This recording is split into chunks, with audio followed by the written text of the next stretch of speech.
Honey trap ಪ್ರಕರಣಗಳು ಇತ್ತೀಚೆಗೆ ಜೀವಕ್ಕೆ ಹಾನಿಯನ್ನು ತಂದೊಡ್ತಾ ಇದ್ದಾವೆ. ಅಂಥದ್ದೇ ಒಂದು ಘಟನೆ ಚಿಕ್ಕಬಳ್ಳಾಪುರದಲ್ಲಿ ನಡೆದಿದೆ. ಹನಿ ಟ್ರ್ಯಾಪ್ಗೆ ಹೆದರಿ ವಿವಾಹಿತ ಆತ್ಮಹತ್ಯೆಗೆ ಶರಣಾಗಿರುವ ಘಟನೆ ಚಿಕ್ಕಬಳ್ಳಾಪುರದ ಗುಡಿಬಂಡೆಯ ಬಾಪೂಜಿ ನಗರದಲ್ಲಿ ನಡೆದಿರುವಂಥ ಘಟನೆ ನೋಡಿ.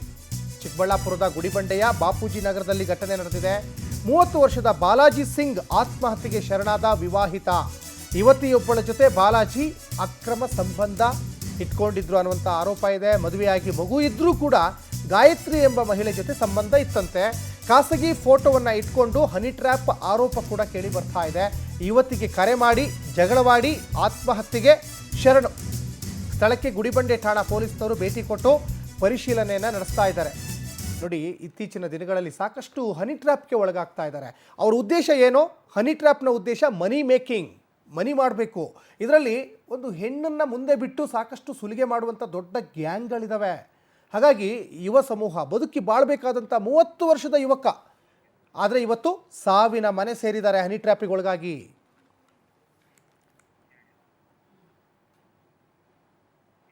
ಇಲ್ಲ ಸರ್, ಎಲ್ಲ ಶಿಡ್ಲಘಟ್ಟದಲ್ಲಿ ಇದಾರಂತೆ ಸರ್. ಅವಳ ಹೆಸರೇನು ಗಾಯತ್ರಿನಂತೆ. ಅವಳು ಬಿಟ್ರೆ ಇನ್ಯಾರು ಇಲ್ಲ ಸರ್ ನಮ್ಗೆ. ನಮ್ಮ ಮನೇಲಿ ಇನ್ನು ಇವ್ರ ಗಂಡ ಹೆಂಡ್ತಿನೂ ಅಷ್ಟಲ್ಲೇ. ಇನ್ನು ನಾನು ಮನೇಲಿ ಏನು ಮಾತಾಡಲ್ಲ. ಬೆಳಗ್ಗೆ ಹೋಗಿ ಸಂಜೆ ಬರ್ತೀನಿ. ನಾನು ಸಂಜೆ ಅಂದ್ರೆ ನೈಟ್ ಆಗೋಗುತ್ತೆ ನಾನು ಬರೋಷ್ಟೊತ್ತಿಗೆ. ಇನ್ನು ಮಗು ಅಂದ್ರೆ ಪ್ರಾಣ ಅವ್ನಿಗೆ. ಮಗು ಮೇಲೆ ಆಟ ಆಡ್ಕೊಂಡು ಮಗು ಹತ್ರನೇ ಇದ್ದೋಗ್ತಾನೆ ಟಿವಿ ನೋಡ್ಕೊಂಡು. ಅಷ್ಟು ಬಿಟ್ರೆ ನಮ್ಮ ಬೆಳಿಗ್ಗೆ 6:40 ಫೋನ್ ಮಾಡಿದೆ. ಇಲ್ಲಿ ಬಂದು ಇಲ್ಲೇ ಆಚೆ ಅವ್ರಿಗೆ ಫೋನ್ ಮಾಡಿದ್ರೆ ರಿಂಗ್ ಆಯ್ತು. ಅಲ್ಲಿ ಮತ್ತೆ ನೋಡ್ಬಿಟ್ಟು ಮತ್ತೆ ರಿಂಗ್ ಆಯ್ತು ಅಂತ ಹೇಳ್ಬಿಟ್ಟು ಮತ್ತೆ ಬೇರೆಯವ್ರಿಗೆ ಫೋನ್ ಮಾಡಿ ಕಳ್ದೆ. ಇನ್ನ ಬಂದ್ರು.